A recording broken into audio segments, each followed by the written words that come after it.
like that, good practices, good policies. And Sarbanes-Oxley came out in the United States. Well, Sarbanes-Oxley isn't in other countries. Some of those, good controls and thoughts did spread, and the CISO term was born. So I have not Googled this, but the first time I ever heard the term CISO was in the early 2000s, and it was right after Sarbanes-Oxley went, active in the U.S. And probably mid 2000s, it was more common than not. And nowadays it's hard to find a company without somebody representing that, right? The Biz Ops versus Tech Ops, I will turn it to Karen, and Karen, you can kick us off on Biz Ops. Sure, thanks, Leslie. Yeah, so just kind of going over more of the business operations as opposed to the technology operations as we have here on the slide. So my team structure is made up of a little of both. So I have a security governance team that is kind of an overarching team across my team in the organization. They work with NIST framework. They work with the government with risk management, risk assessment, and then overarching, process and procedures across our other teams. I have an application security team who works directly with our platform and engineering group that works with application security, specifically. I then also have a compliance team as well that works with the business and external auditors for our certifications. I'll go into a little more detail there. And then I do have a PMO management team that is a team of PMOs that work all across security projects as a whole. So I'm just going in here to GRC, governance, risk, and compliance. That is something that we're it's been around a long time. It's obviously very important, but at SuccessFactors, it's formalizing now with the help of our central SGS global team. So we have onboarded using the FAIR model. We work with the central team. We're using actually a tool called Risk Lens, and we're really bringing the business up to speed as to what that security risk means, what risk compliance means, what risk ownership means, but working through this model with the governance, risk, and compliance as it pertains to the business itself. So there's a bit of education going on there, but also something that's very useful as we work across the different lines of business at SAP. Certifications, that's my security compliance team. So they work with all of the business units across SuccessFactors, reporting into the main compliance office. Then also, they're the ones that coordinate all of the evidence, control ownership, control attestations for the different controls within SuccessFactors, but then as they pertain to the certifications as well. So the SOC audits that we do, ISO certifications. We also work with regional certifications, working on our China cybersecurity license there. ENS is a Spanish certification. CRITIS is a Germany-focused critical infrastructure certification that we are now part of that as well as we've grown to the size we are. And then we work with some industry-specific certifications as well. High Trust right now is one that we're working on for some HIPAA clients that we have in one of our sub LOBs. So there's a lot of work going on there and a lot of business, business operations, kind of day-to-day stuff there in the certification area. We also focus on policy. We are the team that kind of interacts with that global security team, and we bring in, the product security standards as it applies to our application, and then also making sure that, any SGS standards, data certifications, data structure, architecture structure, hardening guidelines, all of that comes back into the business, and we implement that across SuccessFactors proper. And then we work with the different control owners for the certifications across our organization, ensuring that they are aware of their ownership, know what that means, prep them when we get ready to do certifications, working in those common control areas. And then Purple Team, it's a term that it's fairly new term. Essentially, it's the sort of post review of a red team and a blue team operation. They let you kind of evaluate and improve your cybersecurity capabilities. It can help demonstrate how well your team and the technologies and the processes, can protect your organization. But it also does kind of that lessons learned review as well. Were the right people involved in a red or blue team exercise? Was the communication effective? And should there be more or less time, kind of set aside for this type of activity? How did we do overall, and where can we improve and then monitor that improvement. So that's a little bit of an overview of the Biz Ops side. Okay, my apologies. I'm still learning Zoom a little bit, but I'm off mute now. So thanks, Karen. And Karen, I just we'll keep it interactive here. So from a technical controls perspective, you have a security operations team, but you referred to SGS, which is SAP Global Security, right? Right. They're actually you've kind of outsourced your tier one security operations to them. And they're the first line of defense, and then they contact you if it gets escalated to tier 2 or tier 3? Correct, yes. From an incident response position, yes, they are tier 1, tier 2, and we're actually more like a tier 3. Oh, okay. Yeah. We've grown that out quite a bit in the last couple of years. Nice, because I know there was opportunity for improvement there. Mm-hmm.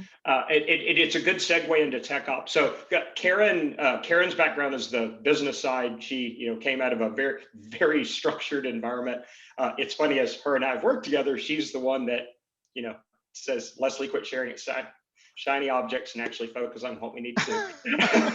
But I grew up through the technical stack, as I said, comp sci math, crypto nerd. So I tend to excel on that side, and I find good partners like Karen to do well on the Biz Ops side. So from a technical operations perspective, application security, I noticed somebody from Veracode at least had signed up. I hope that they actually were able to join. Veracode is a fantastic partner with us on the application security side. We're a heavy consumer. We're a really heavy consumer. And we do a lot of other things, not just tooling, but in AppSec. We have an SSE team, System Security Engineering team, and that team focuses very heavily on the NIST standards, National Institute Standards and Technologies. There's a 800 series, but 800-53, really the big one. We actually have we call it an SIA process, security impact analysis. So for anything net new, we take them through an SIA. For anything that's already been out there running, and this process is newer than them, as we're doing major releases, et cetera, we take them through that. And the SIA is fairly straightforward from a starting perspective. You look at NIST and you say, are you low, moderate, or high risk? Are you dealing with crazy data? Are you dealing with high maintenance customers? I'll say it like that. Something maybe on the Fed or DoD side. So there's two sides to the AppSec team. It's really supporting building security champions and spreading security knowledge into our SecOps, our DevOps teams, and it's also then supporting architecture and new business. From a security operations perspective, we do have 24/7 security operations. We have, as Karen was speaking, we have a tier 1, tier 2, tier 3. We do own all of them. It's funny, when Karen and I worked together at IBM, we actually helped companies decide, should you be building your SOC up, or should you be outsourcing part of your SOC so that that part's commoditized and you don't have to do the 24/7 controls. It's really a mixed bag. I mean, to build a 24/7 security operations center, you need headcount, you need tooling, et cetera.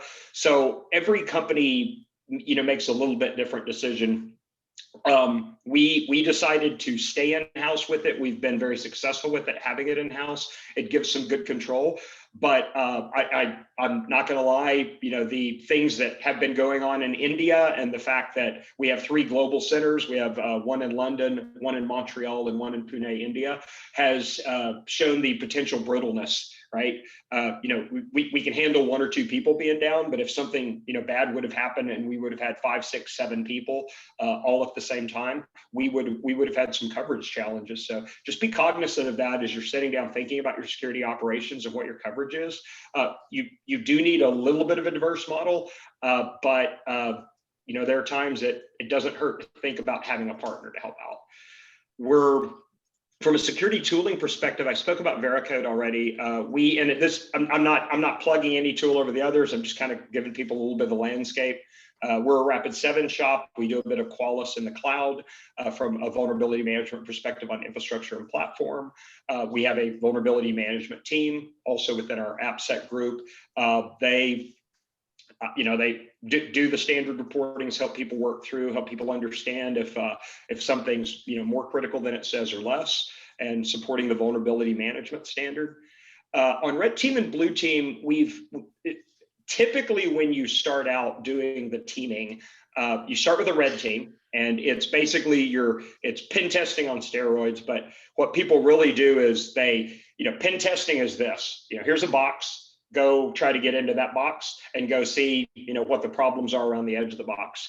Red teaming is here's the world, right? Here's your business. Go start knocking on doors and jiggling doorknobs and seeing if you can get in. So red teaming it's less structured, but you get a better view and sometimes even a really good view into the application side. So we start with red teaming, typically comes from the application security group. Blue teaming is usually the security operations team, and it is with us. Those are blue teaming in a nutshell is you start with tabletop exercises, kind of talking through getting your processes together. But at the end of the day, it's defending against the red team, right? So it's good if you have two organizations, you've got your AppSec and your security ops. So you've got your red team and your blue team. You can build a little bit of constructive competition. We'll say it like that, in between the two. And then we flow up to what Karen was presenting, and then the purple team is that, okay, how do we make this better? What did we learn? What are we going to do from a policy perspective to say this was a failure, we didn't really have a law or a rule to do it, and a standards perspective. So that's what it comes down to on that. I will take a pause here. Did anyone have questions for Karen and I on this slide? Okay, so oh, there we go, just click hard. So here's the busy slide. we did promise one, and this is it. The overall, so this is just, it's the dash mat, it's the one pick that talks about an organization. This is a way to do a CISO organization. This is not the way. Every company is a little bit different. But over the years, Karen and I working together, we found that these are the major components that you need one way or another, whether you're doing them in-house or whether you're doing them somewhere else and you have a partner that's supporting you. So reading from top to bottom talks about this, the CISO talks about a mandate. You need a mandate. You're going to be on that board call, or you're going to be on that call with somebody, and it's that elevator pitch. What do you do? Well, my team and I are here to ensure the safety and security of our clients and our employees, right? I mean, that's it. Sometimes we'll trick it, and like if I'm presenting internally, I will say employees and clients, right? You put employees first. But at the end of the day, that's really it. There's a whole lot to that, safety and security, when you start drilling down, which is what's below on the slide. But if you read the slide then from left to right, it's very simple. People on the left, processes in the middle, technology on the right. So the organization stack, I'm going to walk through it really quickly, and then Karen and I will talk about some of the individual components and drill down a little bit. The NIST CSF, if you don't know what it is, the National Institute of Standards Technology Cybersecurity Framework, it's worth going and looking at.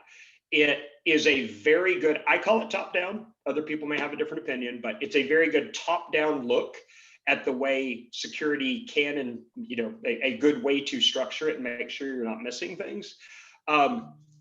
It's not the same as 800-53. It's not the same as 800-71. It's not the same as ISO 27001, right? There's all these different things.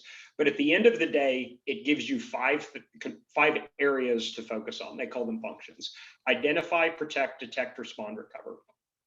Again. So Leslie, I don't know if you've had a chance to read it, but the latest executive order from President Biden, they're starting with government agencies for this executive order, but they are focusing on the NIST CSF framework as well.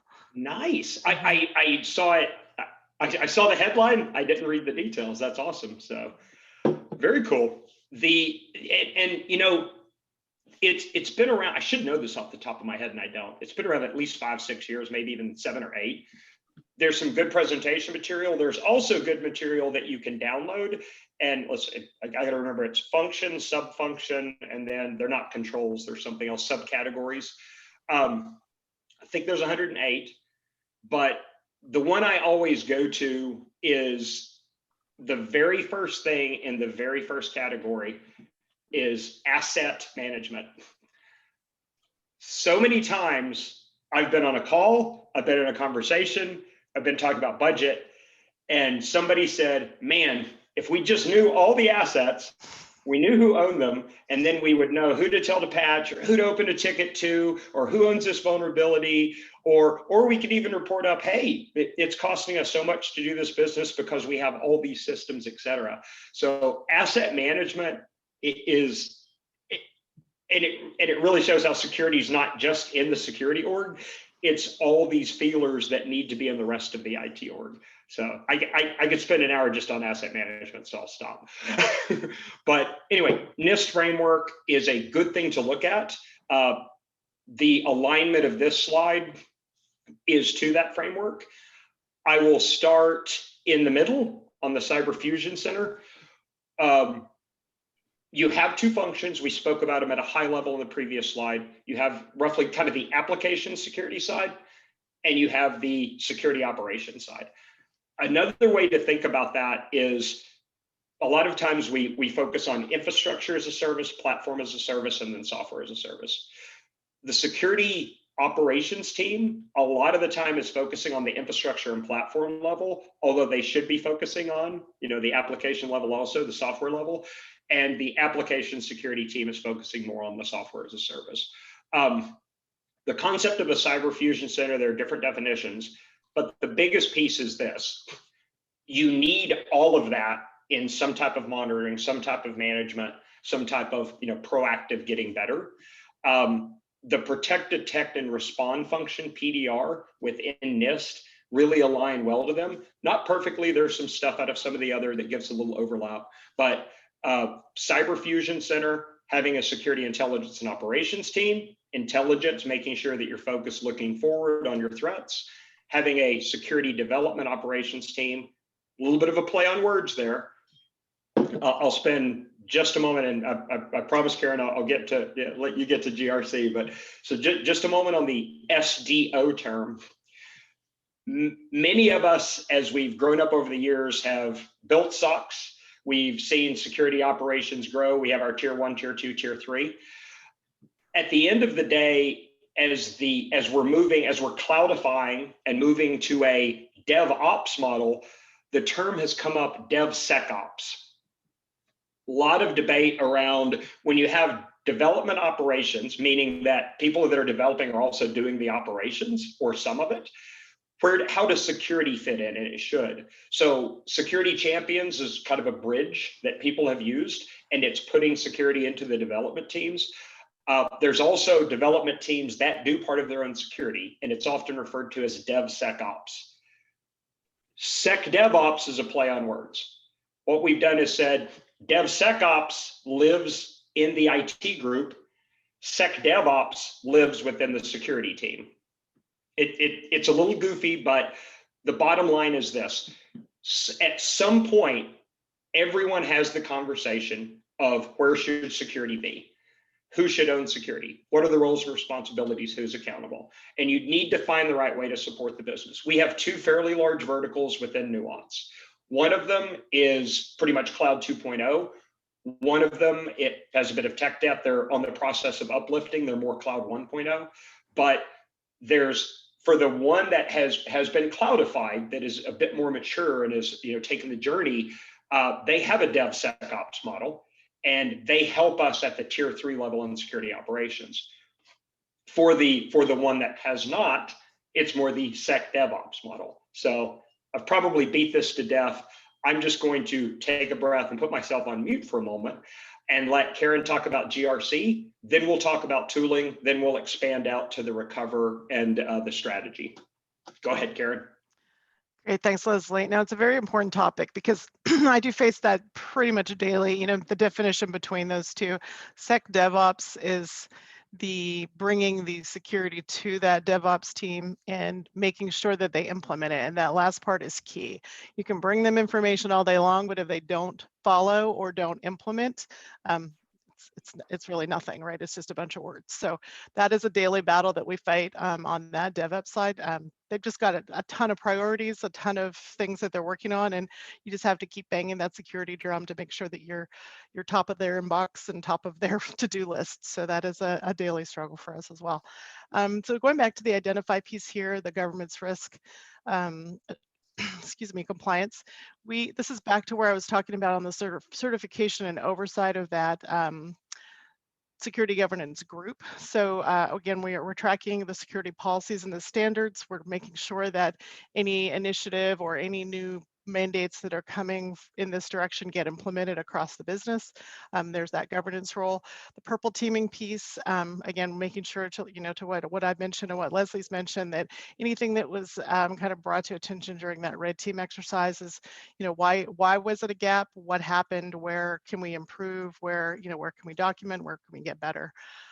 From the risk side, again, this is a very important topic and not something that that many companies think about from a security perspective per se.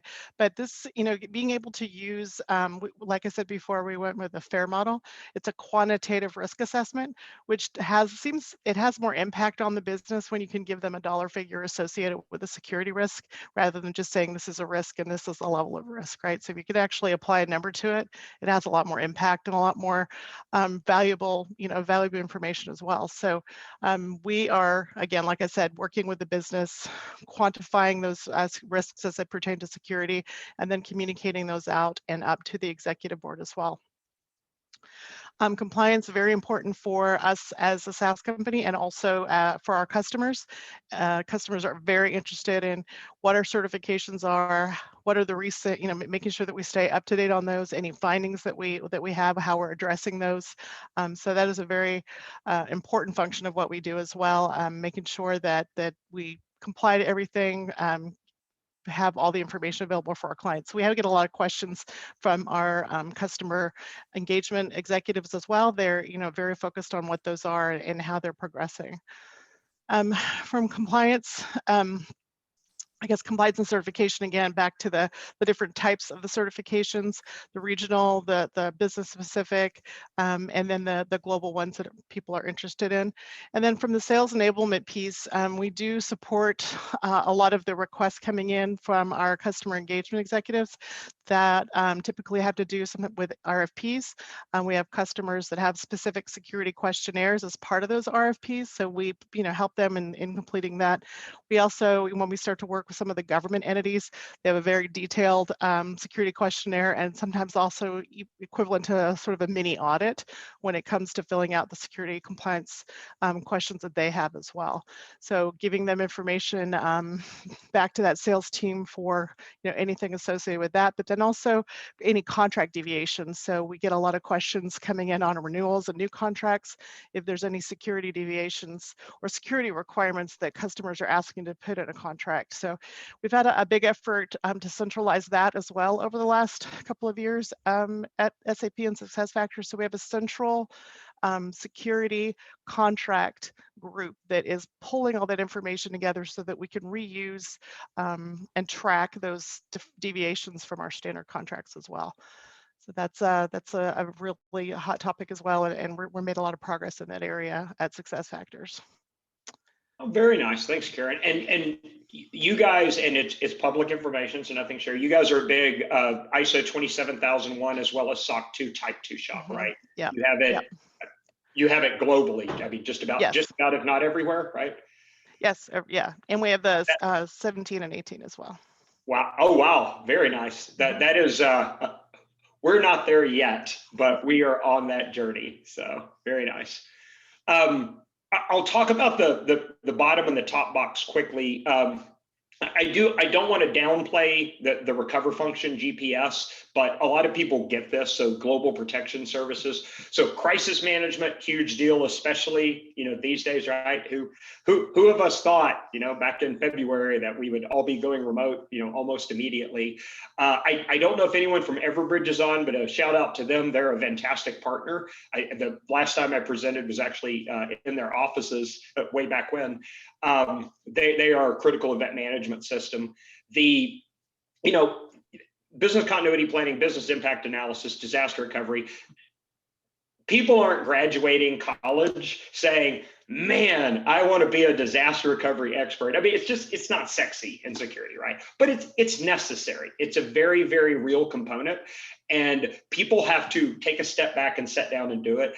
And I guarantee you, once you've been through a little bit of downtime and you don't have telemetry and you don't have visibility, it's a lot sexier. It's a lot more important.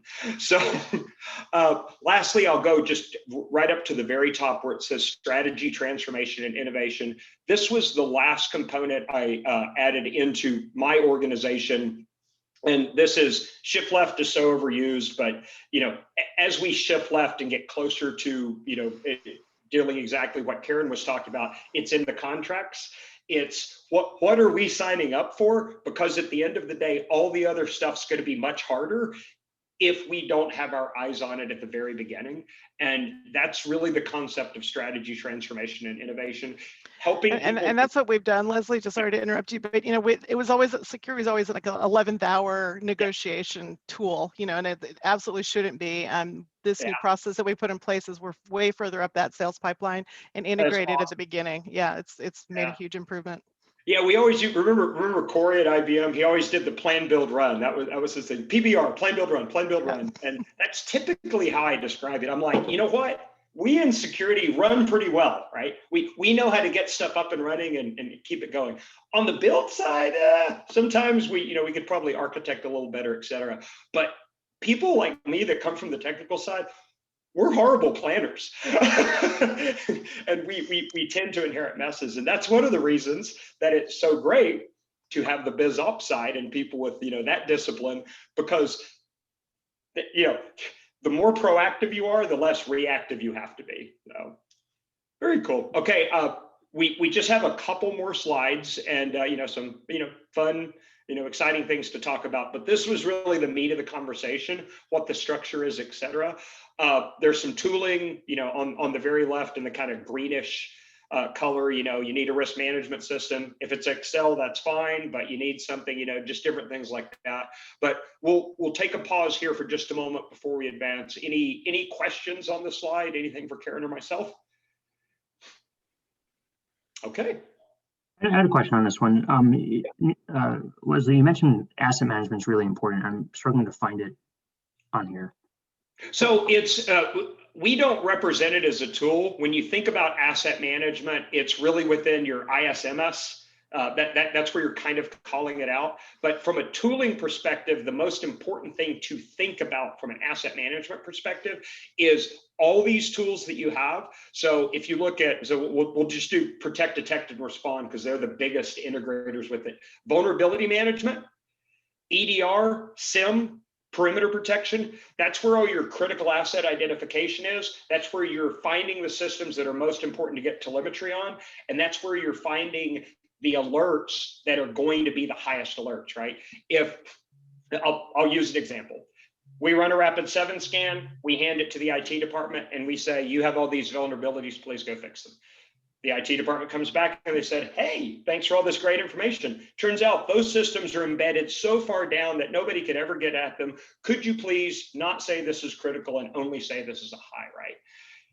If we had an asset management system, there's a scoring system called CVSS within vulnerabilities, and we could actually determine, if we had a very mature asset management system, we could actually determine by the location in the network of those devices that, hey, you know what, that is a critical, but since there's no exposure externally, it's actually 2 layers in behind 2 firewalls, we can actually make it a high. And instead of them having to fix it in 7 days, we'll give them 30. So that's where asset management just becomes such a critical thing. I, as a security and IT leader, don't own asset management, but We interface heavily with it. And from a security operations perspective, whenever anything comes up, the first thing everybody asks is, who owns the system? Where's the system? How is important is the system? What's data is on it, right? Legal's like, does it have PHI on it? Does it have PII? So it probably wouldn't be a bad idea to me to throw it back in here, but it covers so many things, I'm not even sure where I would put it. Does that make sense? Yeah, I get it. Thank you. Yeah. Leslie, to redirect our conversation back to where we were earlier, one of the things that changes significantly with Zero Trust is your concept of asset management. You need to take a step back away from viewing systems as assets, which they're not. Frankly, if one of those computers got stolen, you wouldn't care. You care about the data. You don't care about the computer. So we need to start looking at information as assets. Where is the information? Who owns it? Who's responsible for it? How it's protected? Who can get access to it? Yeah, it's good to know what system it resides on, but in the cloud, that system might not be there in 5 minutes, might not be there in an hour, might not be there tomorrow. And so your model about how to protect an asset needs to be completely tossed up in the air. And I didn't want to interrupt you guys when you were going on about NIST, but I do want to point out to the team at large that NIST has one really, really, really humongous gap. There's nothing in the cybersecurity framework that takes a look at measurements and metrics. There's no guide to testing the effectiveness of controls, nor the completeness of the implementation of those controls. That's one of the things that Karen gets by going to ISO. It doesn't exist in high trust, it doesn't exist in PCI DSS, doesn't exist in SOC 2 Type 2, but it does exist in ISO. And so for all of you looking to mature your program beyond just the basics, that's one of the values you'll get out of making the journey to ISO is a guide to how to know whether or not your security program is being effective in its mission and the mission to continually improve what you're doing. It's fundamental to what ISO brings you. William, thanks. So yeah, go ahead, Karen. So we're doing that kind of as an initiative this year. We're taking our ISO controls and mapping them back to the NIST alignment, so the cybersecurity alignment, so that we can make sure that that is what we're using to measure that framework and make sure that it's working. And then we're working through, kind of any gaps that we have as they pertain to those NIST controls and as they intersect with NIST. Nice. Yeah, and on the asset management component, if I was building a company from scratch right now, I would absolutely and unequivocally tell everyone, we're going to use a zero trust model, and this is how we're going to do it. But I have a company that's been doing business for a really long time, and I'm a risk communicator at the end of the day, right? Security special, yes, but so is HR, so is finance, so is everybody else, right? So all I can do is identify, define, document, communicate, manage, mitigate, and eliminate risk.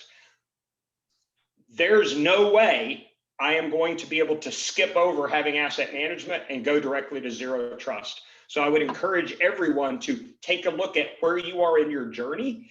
Critical asset identification has to be there, especially if you have some legacy systems on-prem, et cetera, to get you eventually to a zero trust model. Because as you said, William, it's where's the data? If you don't know where the data is, you can't make those determinations. So that's my first comment on asset management. On the control comment, I personally do not believe that NIST CSF is a control framework. I don't believe they set it out that way. That's why that when you download it, it actually has the mapping to all the other control frameworks. I used to believe when I worked at smaller companies that you could be an ISO 27000 shop and you could do 27001 and then you could use 27002 as the control framework, and that would give you everything. But I've got a healthcare vertical that needs high trust CSF. I've got a enterprise vertical, which has a lot of fintech clients that needs PCI DSS. I am heavily focused from an SSE perspective on 800-53 for low, moderate, and high. So we have multiple control frameworks. At the end of the day, you need something to map them up to from a global standard. That's what we use NIST CSF for. If you need controls and you're small and you don't have a lot of bleed over into other groups, and you absolutely and unequivocally are the person that drives controls in your companies, find one framework that works for you and go with that. But in my experience, that's one of the reasons GRC is so important. We had common controls listed on the previous slide. You're just not going to get there. The business is going to have different requirements, et cetera. I like 27001. I remember BS 7799, when it came out in the mid 90s. But common control is a really, really tough thing. And, you just have to be cognizant of that. And you also have to be able to communicate up to your board and your business as to what you're doing and what your structure is. So. Yeah, well, 27000 doesn't have any controls in it. It's a management system. 27002 is so 27002 are the control objectives for 27001. You can implement 27001 without 27002. Yep. You can implement 27001 with 800-53, et cetera. So, but at the end of the day, and this is what we're talking about, business and technical, right? You have to have technical controls and control objectives that you can communicate to your stakeholders in the IT. People need to know what they have to do. I have to patch this system within 7 days if it's a critical. The framework itself, the overarching framework, is not telling people that. That's why it's policies, it's standards, it's procedures, it's processes. And processes implement controls, procedures meet control objectives, standards communicate what people need to do. Policy is the law that the others are derived from. That's how I view it. Yep, and metrics allow you to view whether or not those are implemented completely and effectively. Correct. And that's the part that's missing from the cybersecurity framework, and that's why I just wanted to raise awareness for people who aren't. Yeah, William, I'm sorry, but I disagree with you. So the control objective metrics are absolutely important. And that's where that lives. If you're doing a framework, the purpose of the framework is your CMMI. It's what's your capability and maturity in each of these. And that way you can build out a roadmap and get budget. So that's how we use NIST CSF. We do it. How do we compare to other companies? How do we compare to other business units? How do we uplift? How do we define risk? From a metrics perspective, that really lives at the control objectives. That's how we do it. Not saying it's right. That's what has been working for us and some other companies I know. Okay, well, great spirited conversation. I'm going to go ahead and move on to the next one. So we've got, we got 5 minutes left. So we have another question. Mark, did you have a question? Oh, sorry. The discussion, both Leslie and Karen, you're in large organizations, well-structured, you're at various points in that organization, and Leslie, your organization is just going to get bigger with Microsoft. What about the small organization? Yep. What about that 200 person? When I say 200, that's sales, HR, that small organization that is trying to build towards where you are. I'd love to live, I'll probably die and go to heaven and live in your organization. But before that, I'm living in smaller organizations where I'm the only compliance person. Yes. And how do you build? Can we talk about this journey kind of from that perspective also, not just the large one, but how do you deal with from the smaller? No, it's a great question. This slide is a final version after years of working. And when it started, the early versions, there was a SOC, there was AppSec, there was a GRC component, and then, various services within that. But the bottom line, and this is risk management, right? These services, in one way or another, you're probably doing them or addressing them. Get a definition. You may have one person doing 5 or 6 different services. Some services may become more important, right? SolarWinds happens. So, spoiler alert, it's one of the last slides. SolarWinds happens, and all of a sudden, third-party risk assessments and third-party risk management and supply chain management is, all the rage and important. Build out a roadmap. Here's all the services we should have. Here's the the conversation William and I are having. Here's your CMMI score. We're at a 1 on this. We're barely doing it. We're at a 2 on this. We're doing it okay. We're at a 3 on this. We do it really well. And that way, when those things come along, you can go back and say, we need investment here. We need to build this out. At least it gives you a sense of the different things that you need to do, and be able to communicate to the business that, we would need investment here for this risk. But yeah, the smaller organizations, in my experience, a little bit of security operations, a little bit of AppSec, a little bit of GRC. Those are the things. Take a look at contracts when you can. Physical security is usually outsourced. Maybe you go to an MSSP on your, your SOC, et cetera. Is that, and I could build a version of this that actually has the progression. I will think about that, and maybe we'll do it in a coffee clatch. What do we call them, Sarah, or something? But Coffee with. Thank you. Cool. Does that cover it in the short term? Quickly, yes. Okay. I'll pop on. So, well, we're coming right on time. So I'll do this. We've spoken about red, blue, and purple team. This is straight off the internet. This is a nice little way of thinking about it. Your offense, your defense, and then your common goals. This is another way of taking the previous slide and putting the interaction points together. So your Cyber Fusion Center, infrastructure, platform, and software as a service, AppSec, infrastructure sec, your operations, your architecture, and then it gives an overlay as to where the red team fits in. It's your architects and your application security people. Where the blue team fits in, it's your infrastructure and systems and your operations people. All of them are pulling on asset configuration and vulnerability management, either to attack or defend. And then the other teams, the GRC, the GPS, and the STI, they're the purple team. They're the people that help look at it after the fact, what policies need to be updated, et cetera. I'm just going to flip through real quick. So, we threw the bad guys out here, and I do say guys, there's unfortunately, well, fortunately or unfortunately, no gender diversity on this slide. But these are the nation state actors, these are the spiders, these are the people that are attacking people. And then we did a year in the life of a CSO, CISO, BISO, right? If you look at last year, top line, curveball, then eternal darkness, and then I'll have to minimize here, then zero logon came. I'll say this, if you're naming exploits, eternal darkness, hands down wins for most evil name. That's quite cool. All of these are emergency directives that came out from US CERT CISO. So the first 3 are emergency directive 2001, 2002, and 2003.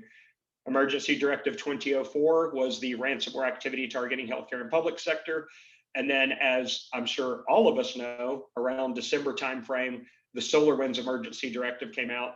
Arguably, it should have been 2005, but it ended up as 2101. These are the things that, best laid plans. We do all these things. We, prepare for contact with the enemy, and then all these other things come up. So it's all the stuff that you have to do while you're doing your regular job. And then with that,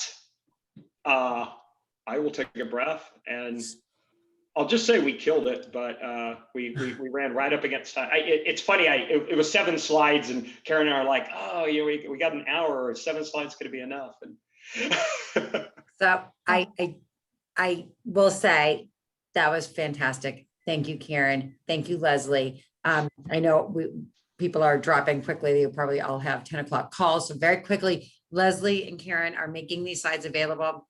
I will send them as a PDF once they take a final look. I think they're set to go, but final look. And as I continue to say, this is a community. So if you, Mark, if you have other questions, you want to talk further, just let us know, and we'll make that happen. Leslie is not only leading this call and sponsoring this community, but he's a co-chair as well. So he's obligated. No, I'm kidding. That's right. But working with you over the past several months, I mean, this is a great community. They're so open, so willing to help. So just absolutely no, we know we can't do it in a 1 hour conversation. with Sarah. something people. And Sarah, I actually, as a goal, so I am married to this organization. I put it as one of my goals in the Success Factors product that we use at our company. and I just have to say, Karen, I am so honored to present with you. I've learned so much from you over my career. It is just, it does my heart good to be able to come to the table and talk through all the good work we've been able to do together. Yeah, thank you very much, and ditto. I wouldn't be where I am now without you. So yeah, we've come a long way together. Thank you. Niv, I am so sorry if I butchered your name. Navita. If you want, Nivi, thank you, Nivi. Karen and Leslie, do you just have a moment for a question? Yep. Hi. Hi. Thank you for the really interesting talk out here. The question that I had was, now you mentioned there are a lot of areas where you have to work on as a CISO. Do you need to have that background or like as work experience, or do you just need to be aware of those areas? What I've actually seen is that you definitely need to know a lot about frameworks and regulations. Yeah. I will start. I do not know everything about all these areas. I was pretty good on the technical side. I still have room to grow on the business side. And then Karen, I'll turn it to you. I'm the exact opposite, which is why we pair so well. I have the business experience, not so much on the technical side, but as a BISO, I can run the business from a security perspective with my great team that I have, and they support me on the technical side. Okay, thank you so much. It would be great if you could also share some insight into, for someone who wants to go into that path, how do they go about it? Like someone who has that, like you said, you came from the cryptographic background, and Karen, you mentioned you also you work as a BISO. So how did you start off in terms of from an IT security person to that role out there? Was it, did you take up initiatives, or how did it work out for you to reach that path? Because it differs based on your goals out there. Yeah. Well, I'd say a lot of my background was on the business side, coming up through the infrastructure. I was more of an infrastructure or IT liaison is what a lot of my roles were. So I'm being kind of IT adjacent gave me the exposure to IT as I needed it, but then the business part of it gave me, kind of the business kind of experience and effectiveness on how to keep the business side of it going. So as I progressed through my career, I worked a lot in project management and IT projects, and then into the security projects. And then actually when I moved to IBM in 2015, I believe, that's when I really did focus on security as a whole, and became that kind of security consultant at that time. Security consulting, I think, gives you a lot of exposure to a lot of different topics with a lot of different customers and a lot of different industries. So it was from the very, very small companies to the very, very large companies, and all across that spectrum of different tools and different, whatever the piece of that security process was that they were wanting to purchase for their organization, whether it be a SOC improvement, whether they want to implement a SOC, whether they wanted to just have the outline for process and procedures for a SOC, if they're implementing the technology from a SIM to, anything, just kind of the day-to-day consultant type work that they needed help with. So it was security consulting, I think, is a way to get a lot of good broad experience across every topic in the security world. Yeah, I'll double tap on what Karen said. Consulting is how you learn so many ways not to do things when you're working with companies that are trying to get consulting. Yes. I would attest to that. As a consultant, I've seen the worst of the stuff happening, and like, this is not going to happen if I were to be running it. Yeah, and Nivi, I'll say this: one of the challenges I've had in my career from a security perspective is that security has blinders on. We don't want to tell anybody anything. We don't want to ask anybody's opinion because we feel like we have to be the brightest and the best and everything. And that's just, those days are over. Yeah. We have to partner and collaborate. I learned so much when I started reaching out to my network and talking to more people, et cetera. When early on in my career, I thought I had to know everything. I'm never going to know everything. So don't be afraid to ask. Don't be afraid to reach out. If you come from the business side and you're looking for technical, it's not the do all end all. Whether you get the certification or not, the CISSP or the SSCP leading up to it gives a good framework. And it also, one of the things I like about it is, one of the biggest challenges in IT is that there's so many flipping acronyms, or so many freaking terms that are overloaded. You know, this means this to somebody and this means this to somebody else. It at least gives a little bit of a common vernacular. I do have a CISSP. I do not have a CISA or a CISM, which is, you know, more on the business side, but I have studied for those because it's taught me a lot of vernacular, a lot of the things that are important, et cetera. So, you know, the CISSP as well as the CISA and CISM are good things to kind of just study, you know, look through and understand the different components within it. I really like NIST CSF because I thought I knew everything. And then I started going through the NIST cybersecurity framework and realizing all the things either we weren't doing, or I didn't know, or I had to go look up. So it's another good opportunity to learn and grow. Yeah, thank you so much for that. Yeah. I am going to end this now because I need to run to my next meeting. Thanks, Sarah. This was wonderful. Jim, thank you so much. Nivi, thanks for sticking Thank you, on and guys. asking the Thanks for question. having Jim, me. great to see you. Yeah, take care, Bye-bye. guys. Bye-bye. Bye, everyone.